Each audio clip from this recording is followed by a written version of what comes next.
बीतते हैं, जिसमें मोहिनी के तौर तरीके, रहने और बात करने का ढंग उसकी मम्मी पापा को परेशान करने लगता है। भला कोई मानेगा कि ये मेरी बेटी है? रीति रिवाज और संस्कारों से तो इसका दूर दूर तक कोई नाता नहीं, और अब तो लगता भी नहीं कि कभी होगा। अरे ऐसे कैसे नहीं होगा? लड़कियां सारे नखरे अपने माँ बाप को ही दिखाती है। ससुराल जाकर उन्हें सब कुछ करना भी पड़ता है और मानना भी। पत्नी की बात शास्त्री जी समझ जाते हैं और कुछ ही दिनों में अपने से भी ज्यादा धार्मिक परिवार में निखिल के साथ मोहिनी का रिश्ता पक्का कर देते हैं। रिश्ता तो पक्का कर दिया, पर यहाँ मोहिनी को कैसे मनाएंगे? शादी ब्याह के मामले में आटे में नमक जितना झूठ तो चलता है जी। इसी तरह एक के बाद एक तिकड़म लगाते हुए दोनों मिलकर मोहिनी को शादी के लिए तैयार कर लेते हैं और मोहिनी निखिल की शादी हो जाती है, जिसके अगले दिन से ही मोहिनी दोबारा अपने पूरे अवतार में शॉर्ट ड्रेस पहनकर घर में घूमने लगती है। बहू को ऐसे देख सास की आंखें फटी की फटी रह जाती हैं।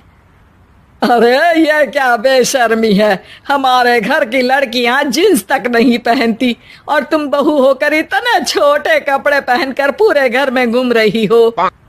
सीरियसली मॉम, प्लीज आप अपनी इस 80 के दशक वाली सोच में मुझे इंक्लूड मत करो। हाय तौबा, एक तो बेशर्मी दिखाती है, ऊपर से सास के साथ जुबान भी लड़ाती है। अरे जल्दी कपड़े बदल कर आ, घर की पहली आरती तुम्हें ही करनी है। इतनी देर में निखिल भी वहां आ जाता है। माँ पापा आने वाले हैं, पूजा का सारा सामान तैयार है ना? ये पूजा हमेशा मेरे बॉयफ्रेंड्स के पीछे पड़ी रहती थी और अब हस्बैंड के पीछे भी आ गई। मोहिनी की बातें सुन सास तो अपना सिर पकड़ लेती है, लेकिन निखिल किसी न किसी तरह उसे पूजा के लिए कन्विंस करके कपड़े चेंज करने के लिए भेज देता है, जिस पर पूजा खत्म होने के बाद वो एक बार फिर अपनी शॉर्ट ड्रेस में आ जाती है। बहू, ये क्या तरीका है? संस्कार नाम की कोई चीज है या नहीं? नहीं ससुर जी, संस्कार मेरा दूसरा बॉयफ्रेंड था, अब तो मेरा उससे कोई कांटेक्ट नहीं है। मोहिनी का जवाब सुन के ससुर तो भगवान नाम जपते वहां से चले जाते हैं, लेकिन सास बहू के बीच कहा सुनी फिर शुरू हो जाती है, जिसे इग्नोर करते हुए मोहिनी घर से बाहर चली जाती है और देर रात घर वापस आती है। मोहिनी, मैं जानता हूँ कि तुम विदेश में रही हो और तुम्हें वहीं की आदत है, पर यहाँ चीजें कुछ अलग है। अगर तुम उस हिसाब से कुछ एडजस्ट कर लो तो सबके लिए सही हो जाएगा। I am not in a lecture mood. Good night. अगली सुबह मोहिनी देर से उठकर एक बार फिर उसी तरह सबके सामने आती है, जिस पर उसकी सास कुछ बोले उससे पहले ही मोहिनी की दोस्त मोनिका और रेचल वहां आ जाती हैं। Oh hi darling, how are you? OMG, we missed you so much. I missed you too, darling. Ram Ram, इन्होंने तो तुमसे भी छोटे कपड़े पहने हैं। अरे तुम लोगों के अंदर कोई शर्म लिहाज बाकी भी है या सब बेच खाई?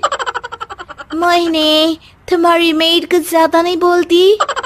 इस पर मोहिनी की दोस्त उसकी सास का मजाक बनाने लगती है, जिसे सुन निखिल उन्हें जवाब देते हुए कड़वे शब्द सुना देता है और वो सुन के वो दोनों तो मुंह बनाए वहां से चली जाती है, लेकिन गुस्से से लाल मोहिनी वहीं खड़ी निखिल को घूरती रहती है।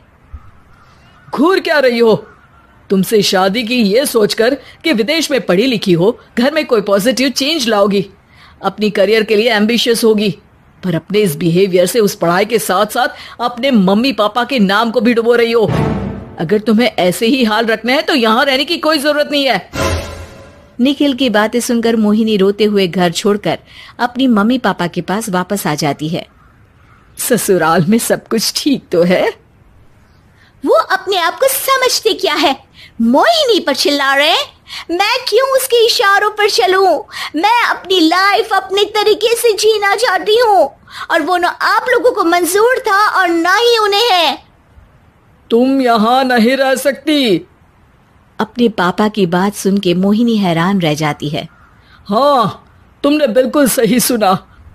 अगर तुम्हें अपने इस घमंड, बेशर्मी और बदतमीजी में ही जीना है तो तुम यहाँ भी नहीं रह सकती।